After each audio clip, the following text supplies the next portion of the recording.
কল্পনা করুন এমন একটা শহরের কথা যেখানে পা রাখলেই মনে হবে আপনি টাইম ট্রাভেল করে কয়েক শতাব্দী পিছিয়ে গেছেন। হ্যাঁ, আমি কথা বলছি স্পেনের ঐতিহাসিক শহর সেভিয়া নিয়ে।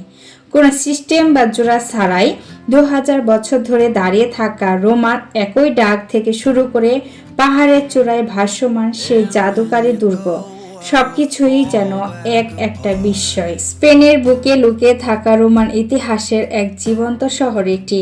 এখানে জমে আছে হাজারো গল্প। মাত্র কয়েক সেকেন্ডে তো আর এই সৌন্দর্যের রহস্য শেষ করা যাবে না, তাই দ্রুত নিয়ে আসছি সেভিয়ার ফুল ব্লগ। এই জাদুকরী দুর্গ আর প্রাচীন শহরের অলিগলি দেখতে চাইলে এখনই কমেন্ট করে জানান আপনি কতটা excited. She says, hey man, there were just too many days